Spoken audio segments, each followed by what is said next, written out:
আসসালামু আলাইকুম। প্রিয় দর্শক, অন্য মঞ্চের আলাপ চাইতায় আপনাদের সকলকে আমন্ত্রণ জানাচ্ছি। নির্বাচনের পর রাজনৈতিক অঙ্গনে সক্রিয় হওয়ার চেষ্টা করছে কার্যক্রম নিষিদ্ধ থাকা আওয়ামী লীগ। নির্বাচনের পরদিন থেকে আওয়ামী লীগের কেন্দ্রীয় কার্যালয় সহ সারা দেশের ২৬টি জেলা ও উপজেলায় দলীয় কার্যালয় খুলে দোয়া মোনাজাত, জাতীয় পতাকা উত্তোলন, ব্যানার টানানো ও স্লোগান দিয়েছে দলটির নেতাকর্মীরা। আওয়ামী লীগের এমন তৎপরতা দেখে জামাত ইসলামী চুপ থাকলেও এনসিপি বলছে বিএনপির গ্রিন সিগন্যাল থাকায় মাঠে নামছে আওয়ামী লীগ। প্রশ্ন হলো, সরকারি দল বিএনপি কি ভাবছে? কিছু জায়গায় আওয়ামী লীগের তৎপরতা স্থানীয় ছাত্রদল ও বৈষম্য বিরোধীদের বাধার মুখে পড়লেও কেন্দ্রীয় পর্যায়ে বিএনপির শীর্ষ নেতৃত্বকে এ বিষয়ে প্রকাশ্যে কঠোর অবস্থান নিতে দেখা যায়নি। আবার আওয়ামী লীগের দুজন সাবেক এমপি সহ বেশ কয়েকজন নেতা জামিনে মুক্তি পেয়েছেন। বিএনপির একাধিক সূত্র বলছে, নির্বাচনের আগে থেকে আওয়ামী লীগের ভোট ব্যাংক নিজেদের দিকে আনার জন্য মাঠ পর্যায়ে অনানুষ্ঠানিক সহনশীলতার একটি পরিবেশ তৈরি হয়েছে। এখন সামনে স্থানীয় সরকার নির্বাচনের আগে বিএনপিকে আওয়ামী লীগের ব্যাপারে একটি সিদ্ধান্ত দ্রুতই নিতে হবে, সে ইঙ্গিত দিয়ে রেখেছেন বিএনপির মহাসচিব মির্জা ফখরুল ইসলাম আলমগীর। আবার জামায়াত ইসলামের একটি অংশ মনে করে, স্থানীয় সরকার নির্বাচনের আগে সরাসরি আওয়ামী লীগের বিরুদ্ধে না গিয়ে কৌশলগত অবস্থান নিতে চায়। প্রশ্ন হলো, নির্বাহী আদেশে অধ্যাপক ইউনূসের অন্তর্বর্তী সরকার যে আওয়ামী লীগের কার্যক্রমের উপর নিষেধাজ্ঞা দিয়ে গেছে, সেটি কোন প্রক্রিয়ায় তুলে নেবে সরকার? সরকার একটি সূত্র বলছে, এক্ষেত্রে তিনটি বিকল্পের কথা ভাবছে সরকার। তিনটির মধ্যে দ্বিতীয় বিকল্পের পথে হাঁটলে মার্চের শেষ দিকে স্বয়ংক্রিয়ভাবে আওয়ামী লীগের নিষেধাজ্ঞা অকার্যকর হয়ে যেতে পারে। এই বিকল্পগুলো নিয়ে পরীক্ষা নিরীক্ষা করবে আইন মন্ত্রণালয়। আবার মার্চ পর্যায়ে আওয়ামী লীগের অবস্থান ও দলটি নিষেধাজ্ঞা তুলে দিলে এর প্রভাব কি হতে পারে তা নিয়ে রিপোর্ট তৈরি করতে কাজ করছে দুটি গোয়েন্দা সংস্থা। বিস্তারিত জানতে চলুন যাওয়া যাক বিশ্লেষণে।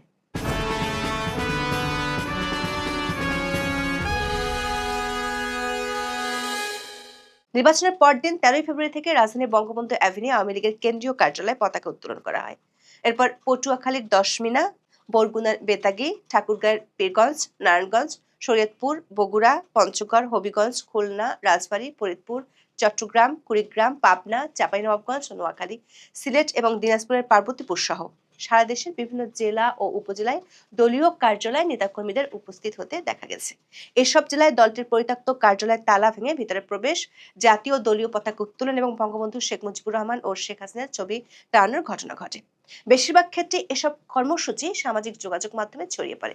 সবশেষ ধানমন্ডির আওয়ামী লীগের সভাপতির রাজনৈতিক কার্যালয়ের ফটকের সামনে জাতীয় পতাকা ও বঙ্গবন্ধুর ছবি রেখে স্লোগান দিয়েছে কার্যক্রম নিষিদ্ধ যুব মহিলা লীগের একদল নেত্রী। রাজনৈতিক বিশ্লেষকদের মতে, তৃণমূল পর্যায়ে এ ধরনের উপস্থিতি কেবল সাংগঠনিক বার্তা নয়, বরং জাতীয় রাজনীতিতে পুনরায় জায়গা করে নেওয়ার কৌশলগত প্রচেষ্টার অংশ। এই যে বিভিন্ন এলাকায় কার্যক্রম নিষিদ্ধ আওয়ামী লীগের অফিস খোলার চেষ্টা, পতাকা উত্তোলনের বাইরেও আরেকটি বিষয় সবার নজরে আসে। সেটি হলো, দীর্ঘ প্রায় ৯ মাস পর জামিন পেয়েছেন বরিশাল সদর আসনের সাবেক সংসদ সদস্য জেবুন্নেসা আফরোজ। একই সঙ্গে জামিন দেওয়া হয়েছে নিষিদ্ধ ছাত্রলীগের বরিশাল মহানগর সাবেক সভাপতি ও সদর উপজেলা পরিষদের সাবেক ভাইস চেয়ারম্যান জসিম উদ্দিন সহ দুজনকে। গ্রেপ্তারের ১.৫ বছর পর জামিনে কারামুক্ত হয়েছেন ঠাকুরগাঁও ২ আসনের সাবেক সংসদ সদস্য ও আওয়ামী লীগ নেতা দবিরুল ইসলাম।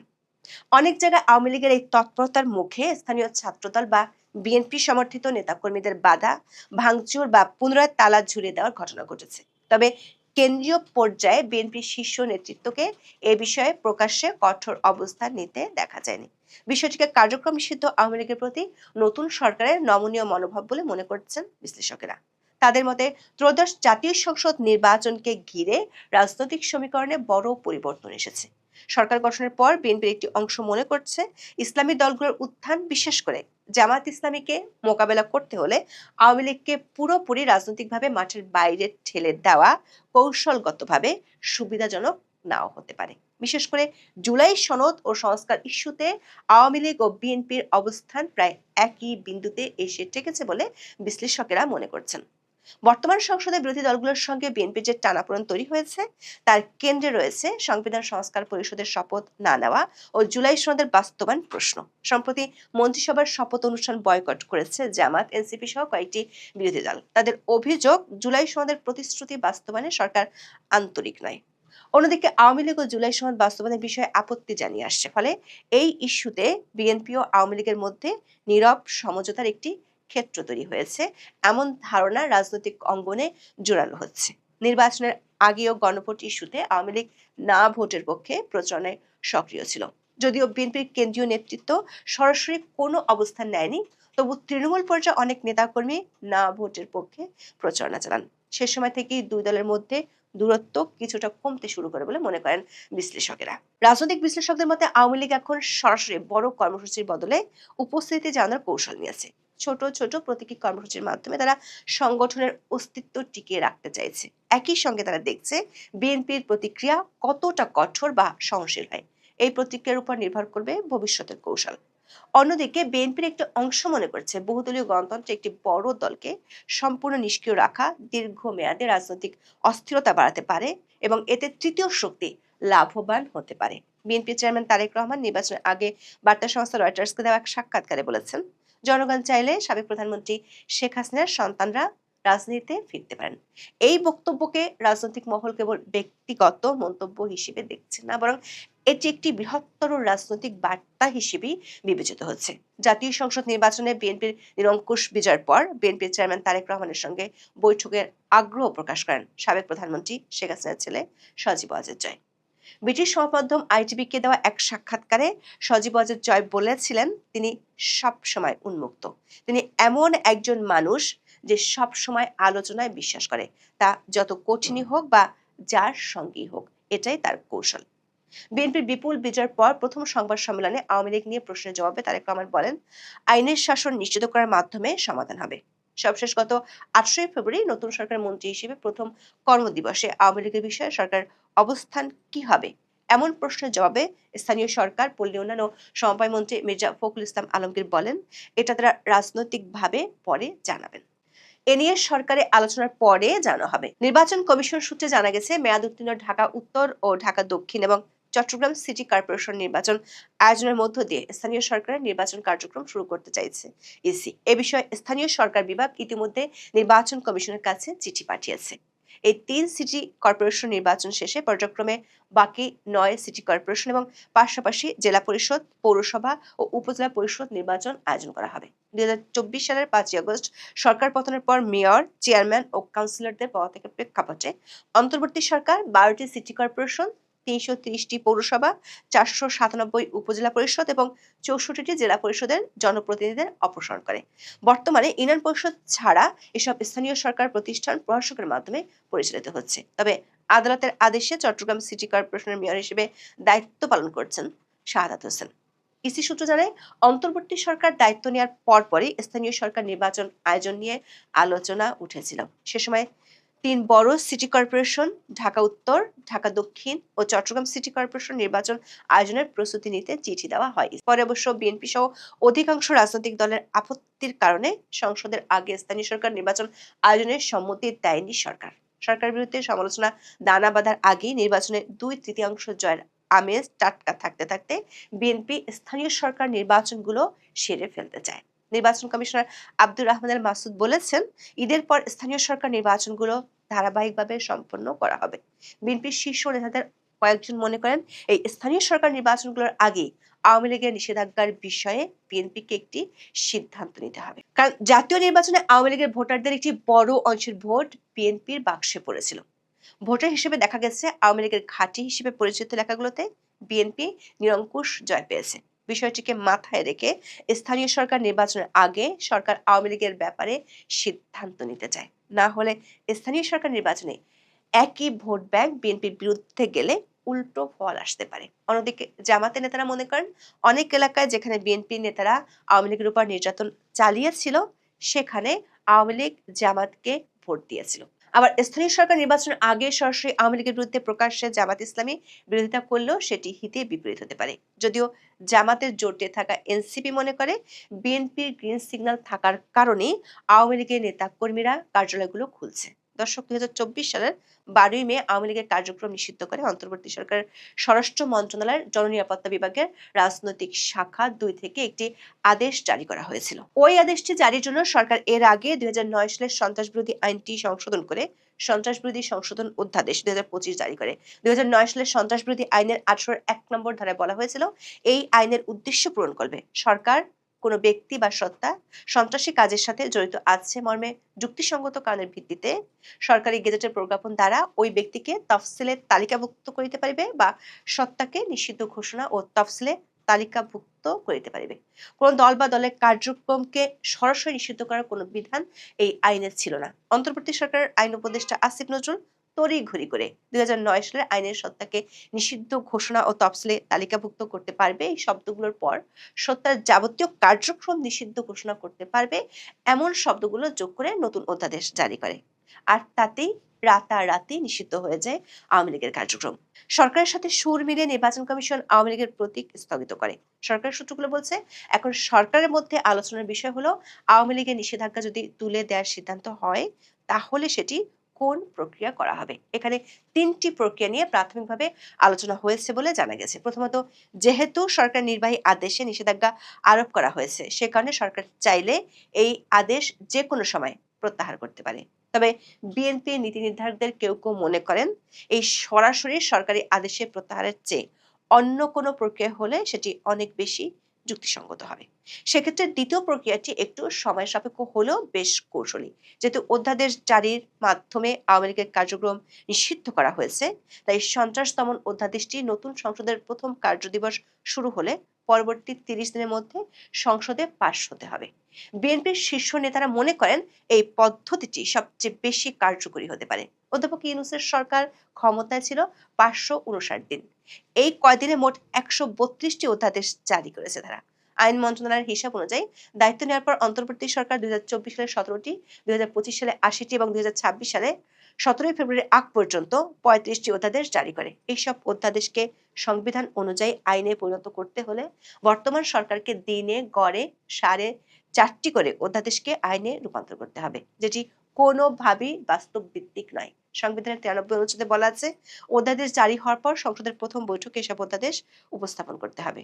রাষ্ট্রপতির জারি করা এসব অধ্যাদেশ জাতীয় সংসদের প্রথম অধিবেশন বসার 30 দিনের মধ্যে আইনে রূপান্তর করতে হবে, না হলে অধ্যাদেশগুলো স্বয়ংক্রিয়ভাবে বাতিল হয়ে যাবে। এমনিতে অন্তর্বর্তী সরকারের সংস্কার প্রক্রিয়া সহ সব কাজের সঙ্গে বিএনপি পূর্ণ একমত ছিল না, ফলে সব অধ্যাদেশ আইনে রূপান্তর হবে কি না এ প্রশ্ন দেখা দিয়েছে।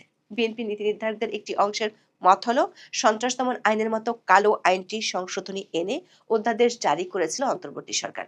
বিএনপি এমন কালো অধ্যাদেশকে পাশ করে বিতর্কের জন্ম দিতে চায় না। জাতীয় সংসদ সচিবালয়ের সূত্রে জানা গেছে 26শে ফেব্রুয়ারি ত্রয়োদশ সংসদের প্রথম অধিবেশন শুরু হতে পারে। সেদিন শুরু হলে আগামী 28শে মার্চের মধ্যে অধ্যাদেশগুলোকে আইনে রূপান্তর করতে হবে। এর মধ্যে যেগুলো আইনে পরিণত হবে না সেগুলো স্বয়ংক্রিয়ভাবে বাতিল বা অকার্যকর হয়ে যাবে। ফলে সন্ত্রাস দমন অধ্যাদেশটি যদি স্বয়ংক্রিয়ভাবে বাতিল হয়ে যায় তখন এমনিতেই আওয়ামী লীগের উপর নিষেধাজ্ঞাটি অকার্যকর হয়ে যাবে। তাছাড়া কোনো অধ্যাদেশকে আইনে রূপান্তরের প্রয়োজন হলে তার খসড়া মন্ত্রিসভায় ওঠাতে হবে। কিন্তু অন্তর্বর্তী সরকার হরে দরে এত অধ্যাদেশ করেছে যেগুলো 1 মাসের মধ্যে ভেটিং করা প্রায় দুঃসাধ্য। সংশ্লিষ্টরা বলছেন আওয়ামী লীগের উপর নিষেধাজ্ঞা তোলার ক্ষেত্রে তৃতীয় প্রক্রিয়াটি হলো উচ্চ আদালতের রায়। যদি কেউ অন্তর্বর্তী সরকার আদেশকে চ্যালেঞ্জ করে রিট করে সেক্ষেত্রে আদালতের রায়ের প্রেক্ষিতে সিদ্ধান্ত নেওয়া হতে পারে। তবে এক্ষেত্রে আদালত যদি সিদ্ধান্তটি সরকারের উপর ছেড়ে দেয় তাহলে সরকারের জন্য আবারও বিষয়টি নতুন করে জটিলতা তৈরি করতে পারে। এদিকে আওয়ামী লীগের মাঠে অবস্থান এবং দলটি নিষেধাজ্ঞা তুলে নিলে কেমন প্রভাব হতে পারে তা জানাতে সরকার উচ্চ পর্যায় থেকে 2টি গোয়েন্দা সংস্থাকে রিপোর্ট দিতে বলা হয়েছে। বিশ্লেষকদের মতে প্রকাশ্য সমঝোতা না থাকলেও আওয়ামী লীগ ও বিএনপির মধ্যে একটি নীরব সমীকরণের আভাস মিলছে। তবে পরিস্থিতি কোন দিকে মোড় নেয় তা নির্ভর করবে আওয়ামী লীগের সাংগঠনিক কার্যক্রমের ধারাবাহিকতা ও জাতীয় রাজনীতির পরবর্তী পদক্ষেপের উপর। তবে এটি নিশ্চিত হওয়া গেছে স্থানীয় সরকার নির্বাচনের আগেই বিএনপি এ বিষয়ে সিদ্ধান্ত সেরে ফেলতে চায়। এখন 12 তারিখের নির্বাচনের পর থেকে ক্রমাগতভাবে সারা দেশে এখন পর্যন্ত যত আওয়ামী লীগের কার্যালয় খোলার ঘটনা ঘটেছে সেখানে যে নেতাকর্মীরা জড়ো হয়েছেন তারা স্লোগান দিয়েছেন, কিছুক্ষণ সময় কাটিয়েছেন, ছবি তুলেছেন, তারপর সেই ছবি প্রকাশ করেছেন, কিন্তু কোথাও এখন পর্যন্ত প্রশাসনকে ব্যবহার করে কোনো গ্রেফতার, হয়রানি, মামলার ঘটনা ঘটেনি। তার মানে ইউনূস সরকারের শাসনামল থেকে তারেক রহমানের শাসনামলে সেটা একটা স্পষ্ট পরিবর্তন বটে। নাহিদ ইসলাম যেটাকে গ্রিন সিগন্যাল বলছেন। বাংলাদেশের পঞ্চগড় থেকে দিনাজপুর, দিনাজপুর থেকে খুলনা, শেরপুর, বরগুনা সহ দেশের বিভিন্ন জায়গায় নির্বাচনের দিন থেকেই আওয়ামী লীগ কার্যালয় খোলার খবর আসতে শুরু করেছে এবং 12ই ফেব্রুয়ারির নির্বাচনে বিএনপির জয়লাভের পর থেকে সারা দেশে আওয়ামী লীগের কার্যালয় খুলে বঙ্গবন্ধুর ছবি টানিয়ে দেওয়া, দলীয় সভানেত্রী শেখ হাসিনার ছবি টানানো, ফুল দেওয়া, জয় বাংলা স্লোগান দেওয়া এবং যেই নেতা কর্মীরা গিয়ে কার্যালয়গুলো খুলছেন তাদের ছবি প্রকাশ, এসব ঘটনায় যে বিএনপির এক রকমের প্রচ্ছন্ন সায় আছে সেটা জাতীয় নাগরিক পার্টির নেতা নাহিদ ইসলাম রীতিমতো সংবাদ সম্মেলন করে বলেছেন। তিনি বলেছেন বিএনপির গ্রিন সিগন্যাল ছাড়া আওয়ামী লীগের পক্ষে সারা দেশে রাজনৈতিক কার্যালয়গুলো খোলা কিছুতেই সম্ভব হতো না। বিএনপি যদি সত্যি আওয়ামী লীগকে ফিরে আসার পরিসর তৈরি করে দেয় তাহলে তারা এই ঘটনা প্রতিহত করবেন। নাহিদ ইসলাম এসব হুমকি দিচ্ছেন বটে, কিন্তু এই হুমকিতে যে বিএনপি বা আওয়ামী লীগ কেউই কর্ণপাত করছে না তার প্রমাণ শুক্রবার দিন রীতিমতো ঢাকা শহরের বুকে ধানমন্ডিতে আওয়ামী লীগ সভানেত্রীর কার্যালয় খুলে একদল নেতা কর্মী স্লোগান দিয়েছেন এবং তারা সেই ধানমন্ডি কার্যালয়ের ফটকে বঙ্গবন্ধুর ছবি রেখে স্লোগান দিয়েছেন যারা, তারা নিজেদেরকে পরিচয় দিয়েছেন যুব মহিলা লীগের নেত্রী হিসেবে এবং রীতিমতো তাদের প্রত্যেকের মুখ দেখা যাচ্ছে, কারো মুখে মাস্ক নাই, সে ছবি আবার প্রকাশিত হয়ে পড়েছে। ঢাকার বুকে আওয়ামী লীগের অফিস ফেরত নেওয়ার, রিক্লেইম করার এই চেষ্টা এবং এই যে সেখানে গিয়ে বঙ্গবন্ধুর ছবি রেখে স্লোগান দেওয়া এবং সে খবর সংবাদ মাধ্যমে ছড়িয়ে দেওয়ার এই উদ্যোগ প্রথম। তার মানে সারা দেশের মতো ঢাকাতেও এখন কার্যালয় খোলার প্রচেষ্টা শুরু হলো। ডয়েচে ভ্যালে আন্তর্জাতিক সংবাদ মাধ্যম তারা প্রশ্ন তুলছে যে আওয়ামী লীগ সভানেত্রী শেখ হাসিনার নির্দেশেই কি সারা দেশ জুড়ে আওয়ামী লীগ এই ভাবে তাদের রাজনৈতিক কার্যালয়গুলো খোলা শুরু করেছে? শেখ হাসিনা কি আওয়ামী লীগের কার্যালয় খোলার নির্দেশ দিয়েছেন? এই শিরোনামে ডয়েচে ভ্যালে যে সংবাদ করেছে সেখানে তারা বলেছেন যে জাতীয় সংসদ নির্বাচনের পর থেকে দেশের কয়েকটি এলাকায় এতদিন ধরে বন্ধ থাকা আওয়ামী লীগ কার্যালয় খুলতে শুরু করেছেন দলের নেতাকর্মীরা। অন্তত একটি এলাকায়, মানে পঞ্চগড়ে প্রথম যে এলাকায় খোলার খবর আসে সেই মানে কার্যালয় খোলবার সময় রীতিমতো সেখানকার বিএনপি নেতা উপস্থিত ছিলেন। পরে অনেকগুলো কার্যালয় বন্ধ ঘোষণা করা হয়েছে, ভাঙচুর হয়েছে, আবারও বৈষম্য বিরোধী ছাত্র আন্দোলনের নেতা কর্মী পরিচয়ে একদল গিয়ে আগুন দিয়েছে। এসব ঘটনা ঘটেছে, খুলনায় ঘটেছে, দিনাজপুরে ঘটেছে। পঞ্চগড়ের নেতা বলেছেন যে না, তিনি আওয়ামী লীগ অফিস না অন্য কার্যালয় ভেবে সেই কার্যালয় খুলে দিয়েছেন। কিন্তু এই প্রতিবেদনটিতে, ডয়েচে ভ্যালের এই প্রতিবেদনে আওয়ামী লীগ নেতা বাহাউদ্দিন নাসিমকে যখন জিজ্ঞেস করা হয়েছে যে শেখ হাসিনা কি এরকম কোনো নির্দেশ দিয়েছেন, হঠাৎ করে দলের সব নেতাকর্মীরা মিলে দেশের জায়গায় জায়গায় এই রাজনৈতিক কার্যালয়গুলো খোলা শুরু করলো কেন, তখন আওয়ামী লীগের যুগ্ম সাধারণ সম্পাদক আফম বাহাউদ্দিন নাসিম ডয়েচে ভ্যালেকে টেলিফোনে বলেছেন, আমাদের নেত্রীর নির্দেশনা হলো আমাদের পোড়া বাড়িতেও যেতে হবে। তিনি বলেছেন যে তার নির্দেশ হলো, নেত্রীর নির্দেশনা হলো তৃণমূল থেকে সব পর্যায়ের কার্যালয়ে আমাদের যেতে হবে। 32 নম্বর ধ্বংস করা হয়েছে, নেতাকর্মীদের বাড়িঘর পুড়িয়ে দেওয়া হয়েছে, আমাদের নেতাকর্মীরা তো দেশে আছে। এখন যেহেতু ডক্টর ইউনূসের বিদায়ের স্বস্তি ফিরে এসেছে তাই নেতাকর্মীরা কার্যালয়ে যাচ্ছে, কার্যালয় খুলছে, আত্মগোপন থেকে আমাদের নেতাকর্মীরা আরো বেরিয়ে আসবে, দেশেও ফিরবে। ডয়েচে ভ্যালের এই প্রতিবেদনে পঞ্চগড়ে আওয়ামী লীগ কার্যালয় খোলার খবর আছে পটুয়াখালীর দশমিনা উপজেলায় আওয়ামী লীগ কার্যালয় খোলা হয়েছে সে খবর আছে, খুলনা মহানগরীর শঙ্খ মার্কেটে আওয়ামী লীগ অফিস খুলে আওয়ামী লীগের নেতাকর্মীদের প্রবেশের ঘটনা, বরগুনার বেতাগী উপজেলার আওয়ামী লীগ কার্যালয় খোলার ঘটনার বর্ণনা দিয়ে ডয়েচে ভ্যালে সেখানকার বেতাগী উপজেলার ছাত্রলীগের সাধারণ সম্পাদক সিফাত শিকদারের সঙ্গে কথা বলেছেন। সিফাত শিকদার সংবাদ মাধ্যমকে বলেছেন যে আমাদের নেত্রী শেখ হাসিনা নির্দেশ দিয়েছেন ধানমন্ডি 32 সহ আমাদের স্থানীয় দলীয় কার্যালয়ে যাতায়াত শুরু করতে। তার নির্দেশ পেয়েই আমরা বেতাগী উপজেলা আওয়ামী লীগের কার্যালয়ে যাই এবং দলীয় প্রধান শেখ হাসিনা, জাতির পিতা বঙ্গবন্ধু শেখ মুজিবুর রহমান ও দলীয় কার্যালয়ের ব্যানার টানাই। বরগুনা জেলা ছাত্রলীগের সভাপতি রেজাউল কবির রেজা ডয়চে ভ্যালেকে বলেছেন, এটা নেত্রীর সরাসরি কোনো নির্দেশ নয়, তবে তিনি আমাদের সক্রিয় হওয়ার জন্য সব সময় তাগিদ দিয়েছেন। আমরা তো যেভাবেই হোক দেশে আছি, আমরা তো রাজনীতিতে সক্রিয় ভূমিকা পালন করতে চাই। একটা নির্বাচন হয়েছে, পরিস্থিতি স্বাভাবিক হচ্ছে, আমরা আরো সক্রিয় হব। তার মানে এই যে সুযোগ পেলেই আওয়ামী লীগ রাজনৈতিক কার্যক্রমে আরো সক্রিয় হবে, ঢুকবে, এবং ইউনূস সরকারের পতন ঘটলেই সেই পরিসরটা তৈরি হবে। আওয়ামী লীগের ভেতরে যে প্রত্যাশা ছিল, সে প্রত্যাশার প্রতিফলন ঘটাতেই তারা নির্বাচনের পরপরই আসলে একরকমের পরখ করে দেখতে চাইছে বিএনপি সরকার তাদের সঙ্গে কেমন ব্যবহার করে। বিএনপি সত্যি, এই যে বিএনপি প্রধান টাইম ম্যাগাজিনের মতো পত্রিকাকে সাক্ষাৎকার দিয়ে বলেছেন যে তারা কোনো রকম রাজনৈতিক দলই নিষিদ্ধ করার পক্ষে নন। বিএনপির মির্জা ফখরুল ইসলাম আলমগীর সহ নেতৃস্থানীয় ব্যক্তিবর্গ বরাবর বলে এসেছেন তারা কোনো দলের রাজনৈতিক কার্যক্রম নিষিদ্ধ চান না, তারা অপরাধী ব্যক্তিদের শাস্তি চান। আওয়ামী লীগ সম্ভবত সেই বিষয়টি পরখ করে দেখতে চাইছে যে বিএনপি কি প্রতিক্রিয়া দেখায়। নাহিদ ইসলাম যে বলেছেন যে বিএনপির গ্রিন সিগন্যাল ছাড়া সেটা সম্ভব না, গ্রিন সিগন্যাল হিসাবে স্পষ্টতই এই বিষয়টাকে গ্রহণ করা যায় যে 12 তারিখের নির্বাচনের পর থেকে ক্রমাগতভাবে সারা দেশে এখন পর্যন্ত যত আওয়ামী লীগের কার্যালয় খোলার ঘটনা ঘটেছে, সেখানে যে নেতাকর্মীরা জড়ো হয়েছেন, তারা স্লোগান দিয়েছেন, কিছুক্ষণ সময় কাটিয়েছেন, ছবি তুলেছেন, তারপর সেই ছবি প্রকাশ করেছেন, কিন্তু কোথাও এখন পর্যন্ত প্রশাসনকে ব্যবহার করে কোনো গ্রেফতার, হয়রানি, মামলার ঘটনা ঘটেনি। তার মানে ইউনূস সরকারের শাসনামল থেকে তারেক রহমানের শাসনামলে সেটা একটা স্পষ্ট পরিবর্তন বটে। নাহিদ ইসলাম যেটাকে গ্রিন সিগন্যাল বলছেন। বিএনপির স্বনির্ভর বিষয়ক সম্পাদক ও সাবেক সংসদ সদস্য নীলোফার চৌধুরী মনি, তিনি ডয়চে ভ্যালেকে বলেছেন যে আওয়ামী লীগের অফিস খুলছে, এর মধ্যে তো খারাপ কিছু দেখি না আমি। যারা অপরাধ করেছে তাদের বিচার হবে, তারা শাস্তি পাবে, কিন্তু কোনো দলের রাজনীতি আমি নিষিদ্ধ করার পক্ষে নই। এদিকে আমার দেশ পত্রিকা সুস্পষ্টভাবে বলছে যে তারা মনে করছে তাদের কাছে যে খবর আছে সেটা অনুযায়ী রাজনীতিতে ফিরতে মরিয়া হয়ে উঠেছে আওয়ামী লীগ। ভারতীয় লবিও অত্যন্ত তৎপর এবং তারা বলছে যে শেখ হাসিনা পুত্র সজীব ওয়াজেদ জয় নাকি মরিয়া হয়ে উঠেছেন যে বাংলাদেশের রাজনীতিতে তিনি ফিরবেন।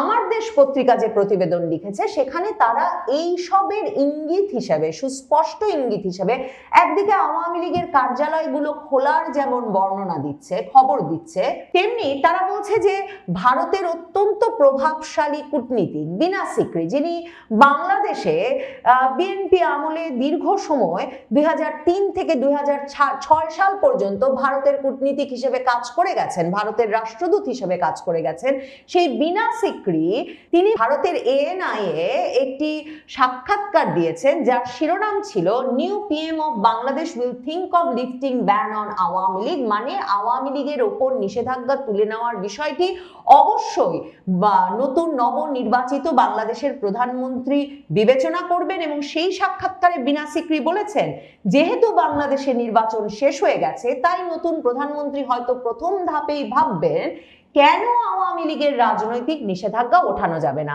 এবং তিনি যে রাজনৈতিক প্রেক্ষাপট বর্ণনা করেছেন, যেখানে তিনি বলেছেন যে বাংলাদেশ জাতীয়তাবাদী দলের জোট ও জামায়াতে ইসলামীর জোট প্রায় সমানভাবে ভোট পেয়ে লড়ছিল, তবে শেষ পর্যন্ত বিএনপি জোট কিছুটা ভালো ফল করেছে। তার মন্তব্য থেকে বোঝা যায় যে তিনি মনে করছেন বর্তমানের এই যে রাজনৈতিক বাস্তবতা, যেখানে জামায়াতে ইসলামী অত্যন্ত শক্তিশালী জোট হয়ে উঠেছে, সেই বাস্তবতায় নতুন নেতৃত্ব সামনে এলে তিনি অবশ্যই আওয়ামী লীগের নিষেধাজ্ঞা তুলে নেওয়ার বিষয়টি এই নতুন রাজনৈতিক বাস্তবতাকে মাথায় রেখেই বিবেচনা করে দেখবেন। বিনা সিকরির এই সাক্ষাৎকারটিকে অত্যন্ত গুরুত্বপূর্ণ বলে তাই মনে করছে আমার দেশ। অন্যদিকে আমার দেশ মনে করাচ্ছে তাদের এই প্রতিবেদনে যে ভারতীয় এক সাংবাদিক যখন তারেক রহমানের সংবাদ সম্মেলনে তাকে জিজ্ঞেস করেছিলেন যে আওয়ামী লীগের সঙ্গে একটা রিকনসিলিয়েশন, সমঝোতায় আসতে তিনি কি করতে পারেন, তখন তিনি বলেছিলেন যে by ensuring rule of law. এটাকেও এই যে তারেক রহমান আইনের শাসন প্রতিষ্ঠার মাধ্যমে আওয়ামী লীগের সঙ্গে একটা রিকনসিলিয়েশন করা সম্ভব বলে উত্তর দিচ্ছেন ভারতীয় সাংবাদিককে, সেটাকেও খুব তাৎপর্যপূর্ণ বলে মনে করেছে আমার দেশ। আমার দেশ কেন মনে করছে যে সজীব ওয়াজেদ জয় বাংলাদেশে ফেরবার কথা ভাবছেন এবং বাংলাদেশে ফিরতে তিনি একরকমের মরিয়া হয়ে উঠেছেন বলে মন্তব্য করছে আমার দেশ। তারা বলছে ব্রিটিশ গণমাধ্যম আইটিভিকে দেওয়া এক সাক্ষাৎকারে ক্ষমতাচ্যুত প্রধানমন্ত্রী শেখ হাসিনার ছেলে সজীব ওয়াজেদ জয় নির্বাচনটিকে স্বীকৃতি দিতে রাজি না হলেও তারেক রহমান প্রধানমন্ত্রী হলে তার সঙ্গে আলোচনায় বসতে রাজি বলে জানিয়েছেন। ভিডিও কনফারেন্সের মাধ্যমে যুক্তরাষ্ট্রে থাকা জয়ের সাক্ষাৎকারটি বাংলাদেশ সময় শনিবার ভোরে সম্প্রচারিত হয়। সাক্ষাৎকারে জয় দাবি করে বলেন, দেশের সবচেয়ে বড় দল এবং সব প্রগতিশীল দলকে নির্বাচন থেকে বাইরে রাখা হয়েছে। এমনভাবে নির্বাচন সাজানো হয়েছে যাতে সবচেয়ে বড় ইসলামপন্থী দল জামায়াতে ইসলামী তাদের জনসমর্থনের তুলনায় বেশি প্রভাব পায়। বাংলাদেশে ফেরার প্রসঙ্গে সেই সাক্ষাৎকারে জয় বলেন, অবশ্যই তিনি একসময় ফিরবেন এবং সজীব ওয়াজেদ জয় মন্তব্য করেন, তারেক রহমান যিনি দণ্ডিত হয়েছিলেন তিনি এখন সম্ভাব্য প্রধানমন্ত্রী, কাজেই এই সব পরিস্থিতি চিরস্থায়ী হয় না। এবং সজীব ওয়াজেদ জয়কে যখন শেখ হাসিনার বাংলাদেশে ফেরা প্রসঙ্গে প্রশ্ন করা হয়েছিল, আমার দেশ বলছে যুক্তরাজ্যের আইটিভিকে দেওয়া সাক্ষাৎকারে সজীব ওয়াজেদ জয় বলেছেন যে তার কোনো সন্দেহ নেই যে শেখ হাসিনা একদিন ফিরবেন, তবে এই মুহূর্তে দেশে ফেরা হয়তো নিরাপদ হবে না। আওয়ামী লীগের নেতা কর্মী সমর্থকেরা আপাতত রাজনৈতিক কার্যক্রম শুরু করা, তাদের অফিসগুলো খোলা এবং তাতে প্রশাসন কি প্রতিক্রিয়া দেখায় সেটা পরখ করে দেখতে ব্যস্ত। একটি একটি করে ধাপ নিয়ে তারা অগ্রসর হতে চান। তবে ডয়েচে ভেলের প্রতিবেদনে আওয়ামী লীগের সাংগঠনিক সম্পাদক এস এম কামাল বলেছেন, আমাদের নেতাকর্মীরা মনে করেন বিএনপি ক্ষমতায় এসেছে, তারা গণতান্ত্রিক আচরণ করবে, তাই আমাদের তৃণমূলের নেতাকর্মীরা স্বতঃস্ফূর্তভাবে অফিস খুলছে। আর আমাদের নেত্রীর নির্দেশনা আছে যে পার্টি অফিস খুলতে হবে, সেখানে বসতে হবে। আওয়ামী লীগের এই নেতা বলেন, তারা তো কোনো আন্দোলনের কর্মসূচি দিচ্ছেন না, তারা স্বাভাবিক রাজনীতি করতে চান, কারণ তাদের পার্টি তো নিষিদ্ধ হয়নি।